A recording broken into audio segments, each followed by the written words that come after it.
tarde a todos. A gente ontem tentou fazer esse vídeo várias vezes, tivemos problemas de ordem técnica, né? Então não foi possível apresentar para vocês ontem, na noite de ontem. Então estamos aqui hoje à tarde tentando fazer novamente, né? Então a gente começa pedindo desculpas porque tinha se preparado para uma coisa e acabou não dando certo. Mas vamos lá, vamos fazer agora. O que sai de boa vontade sempre tem valor. Então, a primeira coisa que a gente gostaria de falar, né, é que durante esse período com essa pandemia espalhada, nós sentimos, principalmente no pessoal daqui da Casa Espírita, né, nos trabalhadores, um certo desequilíbrio, uma dificuldade enorme de encarar esse momento. E isso nos chamou a atenção, por isso nós vamos falar um pouquinho sobre isso nessa noite. Da nossa falta de confiança em Deus. A gente vem aqui ao centro, a gente estuda, a gente tem contato com os mortos, né? E de repente, quando sopra uma brisa um pouco mais forte, todo mundo tem os seus alicerces abalados. As pessoas temem, não vou dizer a morte, mas temem o desconhecido. Temem a situação que possam vir a enfrentar. Pode ser a perda de alguém próximo, pode ser a sua própria desencarnação, eu não sei. Mas ou o medo de sofrerem. As pessoas, elas vivem numa zona de conforto. E quando isso é um pouquinho só abalado, elas se desequilibram, se perdem um pouco. Então, eu acho que a doutrina espírita, não podemos jamais esquecer, a doutrina espírita é o Evangelho redivivo. É a nossa oportunidade já que até hoje nós não nos apegamos, não nos detivemos, né, no entendimento do Evangelho, a doutrina espírita vem trazê-lo com muito mais clareza, com muito mais naturalidade, com uma maneira mais fácil de apresentá-lo para a nossa compreensão. E compreender o Evangelho significa passar a vivenciá-lo, né? Então, o primeiro ponto a ser destacado é que a doutrina espírita nos fala da existência de Deus, que é um dos seus pilares, né? Existência de Deus. Então nós precisamos confiar que Deus está no comando. E se Ele está no comando, e eu realmente confio nele, não existem motivos de preocupação. Simplesmente é nos prepararmos para enfrentar a dificuldade, mas sem nenhum desespero, sem nenhum desequilíbrio.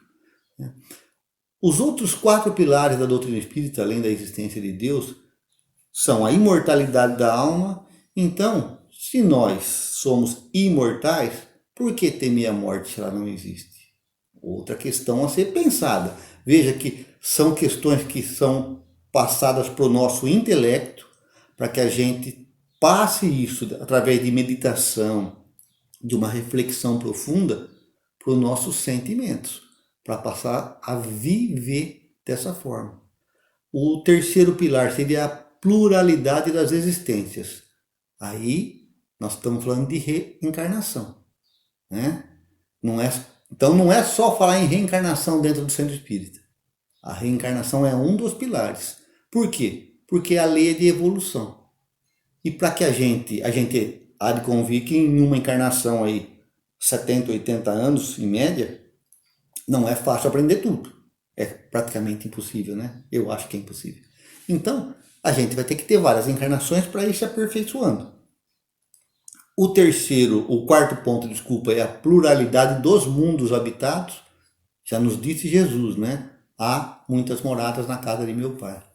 Então, isso derruba aquela história do ET, do cara de fora, né? Do extraterrestre.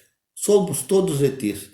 Ninguém garante que nós que estamos aqui fomos criados para esse planeta Terra. Pode ser que a gente já veio de outros mundos, né? Mas isso é interessante porque nós vamos para outros mundos também. Então, se existem outros mundos mais avançados que o nosso e também mais atrasados, vocês acham que esse problema que nós estamos tendo hoje com essa doença é um problema muito sério? Não deve ser, afinal de contas, em mundos mais evoluídos, a vida é tão pouco material que o vírus, que é um atacante, vamos supor, da matéria, ele vai perder a sua força, a sua capacidade de interferir na nossa vida num planeta maior, melhor, né, mais evoluído. E a última dos pilares, o último dos 5 pilares, que é a comunicabilidade dos espíritos. E são eles que vêm nos trazer, desde a doutrina espírita, já traziam antes mensagens, mas Kardec a codificou, pôs num contexto onde ele fazia perguntas, os espíritos respondiam. E a partir daí, os espíritos permanecem conosco, orientando. Nós tivemos orientações esses dias sobre isso. Então, nós precisamos ter mais confiança em Deus, já que Deus, né, segundo os Espíritos, possui atributos ou qualidades que são assim, ó. Eu já não sei mais quem é Deus. Por isso que Kardec, na pergunta número 1, faz. A pergunta é: o que é Deus? Porque o que nós não conseguimos definir, encaixotar, né? Circunscrever. Deus é infinito, Deus é ilimitado, senão ele não seria Deus. Então, nós vivemos em Deus, isso já falava os poetas de Atenas, já falavam isso, tá? É interessante, hein? Antes de Cristo. Nós vivemos em Deus, nos movemos em Deus. Olha que bacana. Vivemos, existimos e nos movemos em Deus. Ó como eles conseguem mostrar Deus fora e também dentro. Nós estamos em Deus. Então, veja que isso é muito interessante. Mais de 2000 anos, né? Poetas gregos já pensavam em Deus como algo muito maior do que uma pessoa, um velho de barba, que as tradições cristãs nos mostraram, né? nos fizeram acreditar. Então, se Deus é essa inteligência, Ele não quer o nosso sofrimento, Ele não quer a nossa dor, Ele quer o nosso crescimento. E todos nós, para crescermos, precisamos passar por dificuldades, por provas, por situações limites, onde a gente é testado a todo instante, onde a gente é exigido no nosso máximo. Um atleta não é assim? O atleta de ponta é aquele que é exigido no seu máximo. Nenhum técnico de atleta de ponta vai dizer, tá bom, não precisa fazer mais nada. Ele sempre quer mais, ele exige mais, para que o cara seja exatamente de ponta, né? No limite, no máximo. Então, Deus quer isso de nós, Ele quer que a gente brilhe. Jesus já nos disse, brilhe a vossa luz. Então, para que ela brilhe, a gente precisa se expor. E já que a gente é todo medroso e a gente não gosta de se expor, Deus cria condições, né? Ele faz a gente dar umas cambalhotas de vez em quando para ralar o cotovelo e falar assim, preciso tomar mais cuidado, e ir tentando, e vamos tentando, e vamos progredindo com isso. Então, esse Deus que a doutrina espírita já nos traz, ele é muito mais acolhedor, ele é muito mais, como podemos dizer assim, muito mais abrangente. Ela nos fala que ele é eterno, que ele é imutável. Então, se Deus é imutável, ele fez leis que também são imutáveis. Alguém já viu a lei da gravidade ter parado por algum período de vigorar na Terra? Nunca parou. É uma lei física, mas é uma lei divina. Então, veja, nós estamos sendo regidos por leis imutáveis. Então, para que desespero? Nada que está acontecendo está fora da lei. Está tudo dentro da normalidade. São situações que precisamos vivenciar. Deus é imaterial, então ele não é o velhinho de barba. Ele também é único, porque se existissem dois iguais, um queria brigar com o outro, né? Um queria se impor sobre o outro. Então, Deus é o limite. Onipotente, ou seja, tem todo o poder. O poder máximo está na mão dele. Onisciente, sabe de tudo. Onipresente, está em todos os lugares. Aí entra aquela história. Nos movemos e existimos em Deus. Vivemos, nos movemos e existimos em Deus. Paulo falou isso em Atenas, quando ele estava conversando com os atenienses. Ele falou, os seus poetas já diziam isso. Olha que bacana. Está em Atos dos Apóstolos, se eu não me engano, 17. Capítulo 17. Então, é bacana você perceber que o conhecimento, apesar de já existir há muito tempo, ele está limitado a este ou aquele. Então, e nós, dentro da doutrina espírita, temos tanta informação que não estamos sabendo aproveitar.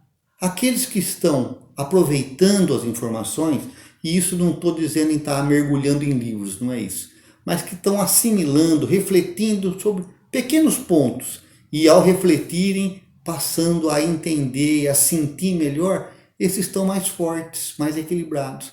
Aqueles que sabe assim, cumprindo obrigações. Eu vou uma vez por semana no centro, ou eu vou 3, ou eu vou 4, mas é como bater o ponto, como a gente vai no nosso emprego, bate o ponto, sai, mas não põe o nosso coração, o nosso sentimento.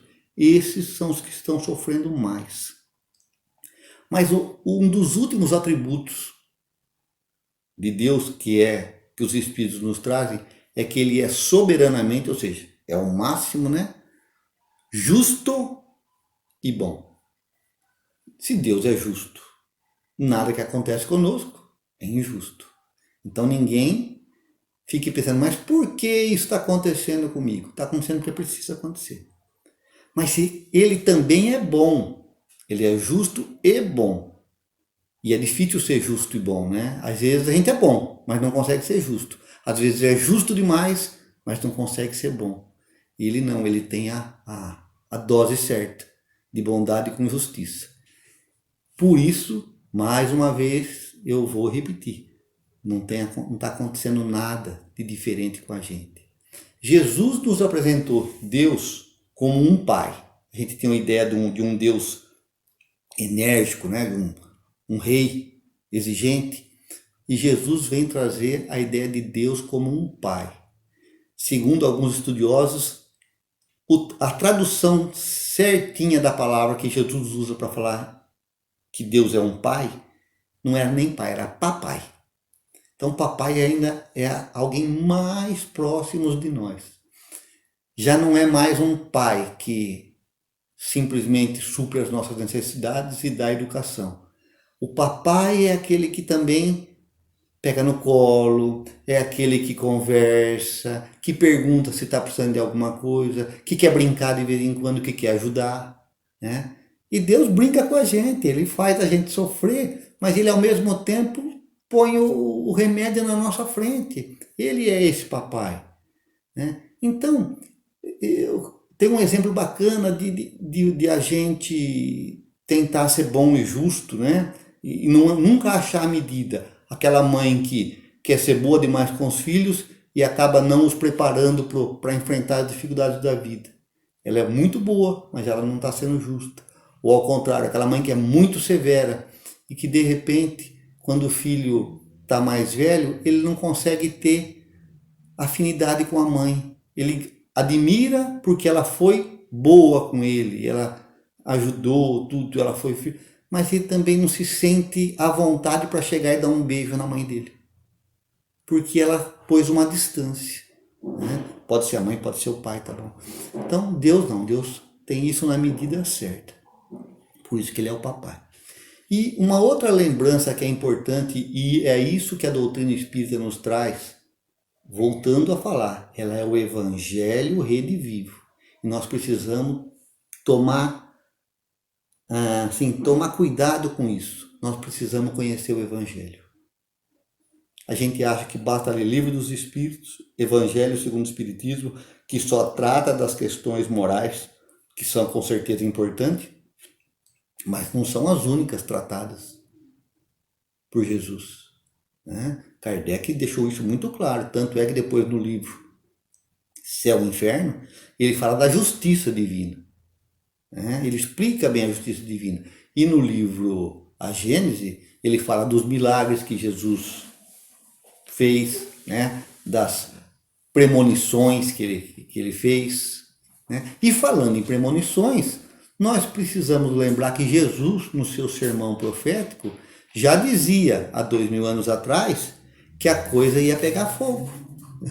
Ele dizia que as dificuldades iriam acontecer num momento oportuno, porque é preciso que haja a dificuldade para que as pessoas comecem a tomar uma atitude. Porque a gente, e eu volto, estou falando aqui para os espíritas, né? A gente tem uma mania de achar que basta, quando a gente estava na igreja católica, tomar a hóstia uma vez por semana. No centro espírita a gente acha que é tomar passe uma vez por semana, né? Tomei passe e estou limpo pela semana toda. Se a semana que vem não der para ir no centro, mas também os espíritos não vão me deixar na mão. Eles dão um passe à distância quando a pessoa faz a prece e eu recebo também, né? E a gente vai folgando. E não, né? Jesus disse que as coisas iriam acontecer, os problemas iriam aparecer, né? Ele fala no capítulo 24 do evangelista Mateus, que é o sermão profético, né? 24 e 25. Ele fala do princípio das dores e da grande tribulação que toda a humanidade ia vivenciar. E ele fala assim, ó, item 24, no capítulo 24, item 12 e 13. E crescerá de tal maneira a transgressão que o amor de muitos arrefecerá, mas quem resistir até o fim será salvo. Vejam, ó, a transgressão vai aumentando. Então, hoje nós não estamos vivendo um mundo, eu não estou dizendo vocês espíritos, que são pessoas de ponta, né? Mas a maioria vivendo uma vida totalmente material, só preocupados em ganhar e se divertir, ganhar e se divertir, ganhar e se divertir, aproveitar. Mas o aproveitar é sempre o material, né? É fazer uma viagem, porque uma viagem nunca é material, né? Uma viagem é um alívio, né? Um descanso, mas não é bem assim. No fundo, espiritual não é, né? Então é material. O que não é espiritual é matéria, né? É o corpo, é um deleite para o corpo, né? Então a gente foi perdendo o foco de que nós somos espíritos imortais e que estamos num corpo físico, mas que não somos esse corpo físico. Então seria necessário as tribulações, ou seja, os solavancos, para que a gente acorde, para que a gente desperte. Então, essa pandemia, você concorda comigo que pode ser esse solavanco? Ou seja, ninguém pensava em morrer. Morrer é para os outros. Morrer é pro da casa da frente, pro da casa do lado. Na minha família ninguém morre. Não acontece nada, ninguém fica doente. E de repente a gente sentiu que até com a gente pode acontecer. O vírus está aí, eu estou andando na rua, alguém cruza comigo, dá uma tossidinha, o vírus caminha, eu fico contaminado. E aí? Mais ou menos 10 a 15 dias, enfermo, entubado, desencarnado. Pode ser comigo. E como é que eu estou para chegar do outro lado? E é isso que as pessoas estão sofrendo muito. Elas tiveram que começar a pensar nisso. Não na própria morte, não é isso, mas na própria vida. O que eu estou fazendo de minha vida? E principalmente aqueles que têm consciência de que a vida continua, eles sabem que o não feito hoje é um buraco lá na frente. É uma ausência de algo. Se eu adquirir virtudes hoje, amanhã, seja depois dessa encarnação, seja numa próxima reencarnação, eu vou estar com as minhas virtudes ali, intactas. Agora, posses materiais, a partir do momento que eu fui para o túmulo, elas não são mais minhas. E aí, todo mundo estremeceu. Então Jesus falou assim, ó, mas quem resistir até o fim será salvo. Resistir a essa transgressão.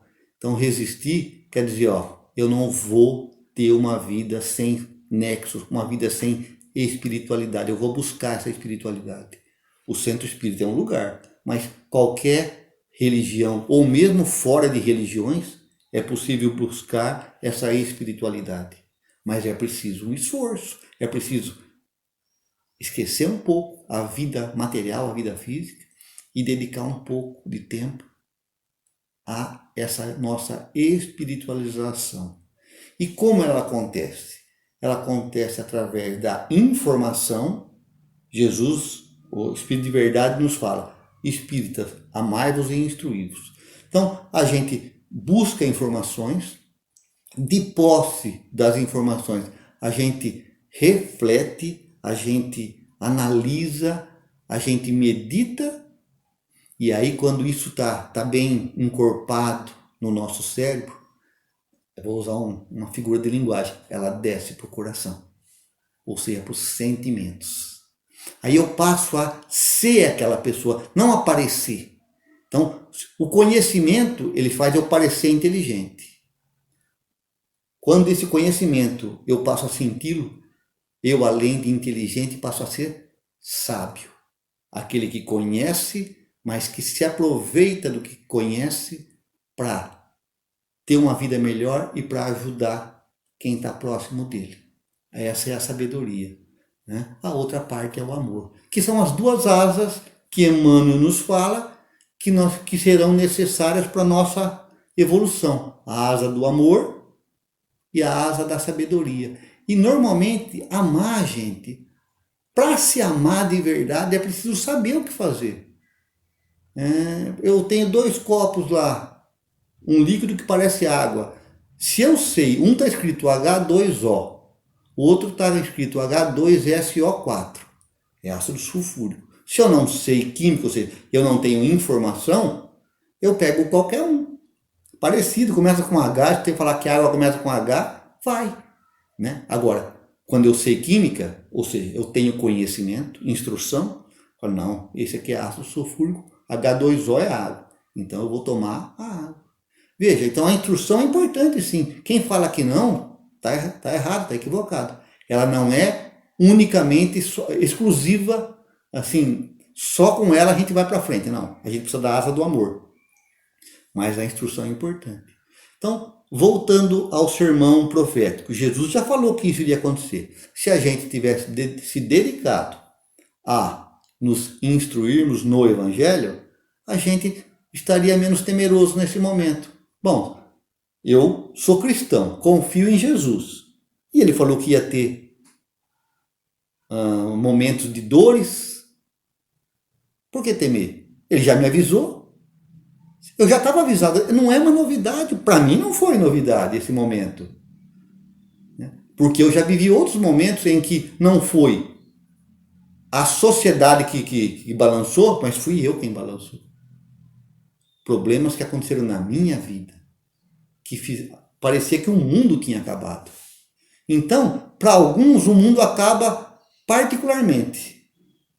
De vez em quando, o mundo acaba para todo mundo. É o que está acontecendo agora. Mas são momentos que nós temos que enfrentar. E foi aqui, dentro da casa espírita, através dessa doutrina que é Jesus redivivo, que eu encontrei forças para seguir em frente. Isso é muito importante.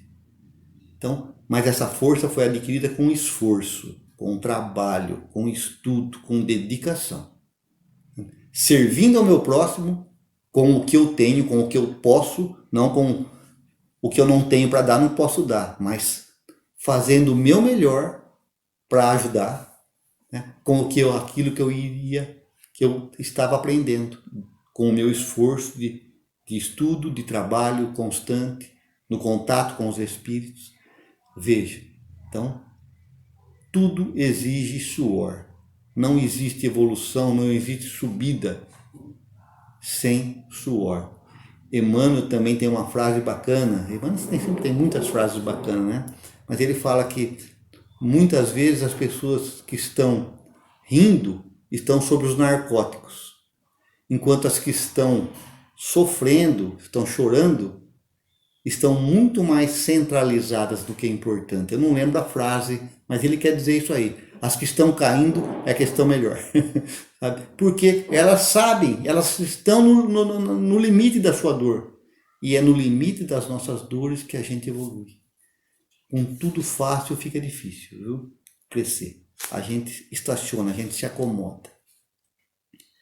Aí, nesse mesmo capítulo 24 de Mateus, no item 21, ele fala assim, ó, porque serão dias de horror, como o mundo jamais viu em toda a sua história, nem nunca mais se tornará a ver coisa igual. Se aqueles dias não fossem encurtados, então fiquem tranquilos, o mundo não acaba, né? Se aqueles dias não fossem encurtados, toda a humanidade se perderia. Mas aqueles dias serão encurtados por amor dos seus escolhidos. Quem são os escolhidos de Jesus? Todos nós? Ele mesmo disse, muitos são os chamados. Chamado, todos são. Chamados, todos são. Poucos os escolhidos. Sabe por quê? Porque quem escolhe somos nós mesmos, não é ele. Ele não faz uma seleção. A seleção quem faz somos nós. Se eu não consigo me sentir bem num ambiente, eu vou para outro. E no ambiente dos escolhidos, segundo o Evangelho, as pessoas pensam em coisas muito além da matéria, muito além da vida física.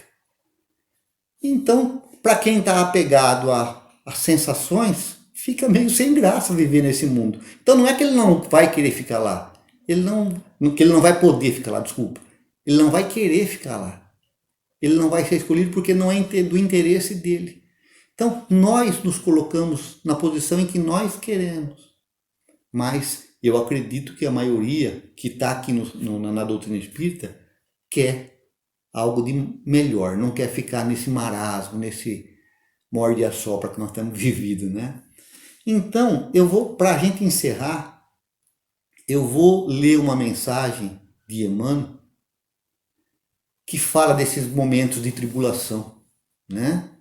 Onde todos nós vamos ter que tomar uma decisão. Então, a mensagem é do livro Caminho, Verdade e Vida, mensagem de número 140. Chama-se Para os Montes. Ele usa uma frase de Jesus que está nesse capítulo 24 do evangelista Mateus. Então, nesses momentos de tribulação, né, os que estiverem na Judéia, fujam para os montes. Os que estiverem mais embaixo, subam, né? Elevem-se. Essa é a ideia. Agora vamos ver a explicação do Emmanuel, porque o Emmanuel é o quem explica para a gente com mais qualidade o Evangelho, né? Então ele fala assim, ó, referindo-se aos instantes dolorosos que assinalariam a renovação planetária, aconselhou o mestre aos que estivessem na Judéia procurar os montes. A advertência é profunda porque, pelo termo Judéia, ele põe entre aspas, né? Devemos tomar a região espiritual, também entre aspas, de quantos, pelas aspirações íntimas, se aproximem do mestre para a suprema iluminação. Ó, se aproximar do mestre para a suprema iluminação. Então não é só se aproximar, hein? Não é só dizer, sou cristão. É preciso também se iluminar. Brilhe a vossa luz. Agora, essa iluminação, Jesus não fala assim, eu sou o poste, você venha para baixo de mim e você vai estar iluminado. Ele não falou isso. Eu nunca vi isso no Evangelho. Ele fala, vós sois luzes. Em outro momento, vós sois a luz do mundo. Então nós já somos luz. Mas é preciso que a gente faça essa luz brilhar. E para que ela brilhe, nós temos a nossa parcela de trabalho, de esforço, de dedicação. Emmanuel continua. E a atualidade da Terra é dos mais fortes quadros nesse gênero. Em todos os recantos estabelecem-se lutas e ruínas. Venenos mortíferos são inoculados pela política inconsciente nas massas populares. Bem atual o texto, né? A Baixada está repleta de nevoeiros tremendos, ou seja, as regiões inferiores, está todo mundo andando às cegas. Os lugares santos permanecem cheios de trevas abomináveis. Por lugares santos, a gente pode pensar os templos religiosos, igrejas, templos evangélicos, centros espíritas. Temos que pensar, né? Alguns homens caminham ao sinistro clarão de incêndios, o mundo pegando fogo e eu aqui, caminhando. Aduba-se o chão com sangue e lágrimas para a semeadura do porvir. É chegado o instante de se retirarem os que permanecem na Judéia, ou seja, aqueles que estão buscando a Jesus, né? É chegado o instante de se retirarem os que permanecem na Judéia para os montes das ideias superiores. Os montes das ideias superiores, ou seja, está na hora de quem chegou próximo a Jesus elevar o seu padrão vibracional. Está na hora de aprender, está na hora de fazer o que nós sabemos que é o nosso dever fazer. É indispensável manter-se o discípulo do bem nas alturas espirituais. Isso é interessante, hein? É indispensável se manter nas alturas espirituais. Então, nós não temos o direito de deixar cair o nosso padrão vibratório. Se a gente está fraquejando nesses momentos difíceis, é porque nós não estamos nesse padrão que é necessário viver. A gente pode ser colhido de surpresa no momento desse, desencarnar e passar por dificuldades enormes no plano espiritual. Sem abandonar a cooperação elevada que o Senhor exemplificou na Terra. Então, nós temos que ficar nas alturas espirituais, mas não deixar de atender os necessitados. Eu desço até quem precisa. Eu me sujo de lama, mas eu saio intacto e volto. É mais ou menos assim, você desce, ajuda quem está abaixo de você. Isso é fundamental. Não é não se misturar. É vai, serve e volta. Né? Não se deixe contaminar pelo desequilíbrio dos outros. Seu Nazaré falava muito isso. Não se envolva no problema do outro. Não se envolver não é não participar do problema. É não se deixar contaminar pelo desequilíbrio alheio. Emmanuel tem uma frase bonita, ele fala assim, ó, o médico, para ajudar o doente, não precisa se deitar no leito com ele. Então, nós não precisamos estar deitados com o doente para curá-lo. É interessante isso, hein? Então, descer para servir, mas não se contaminar com a situação difícil que está vivendo o enfermo.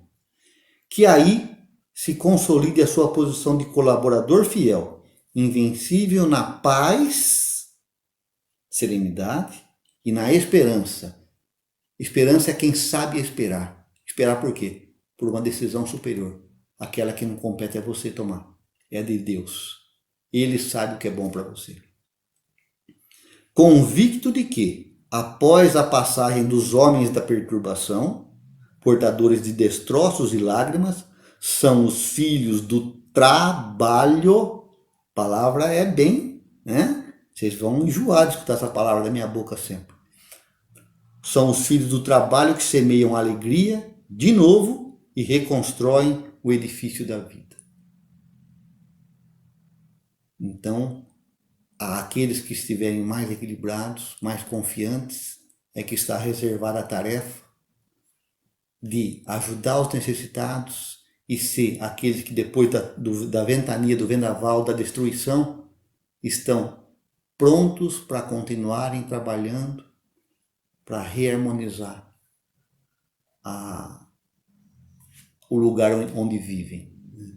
Então, Essa era a mensagem que a gente queria deixar. Espero que vocês gostem, né? Desculpem mais uma vez os atrasos e que Jesus cada vez mais permaneça vivo no coração de todos. Até mais. Fique em paz.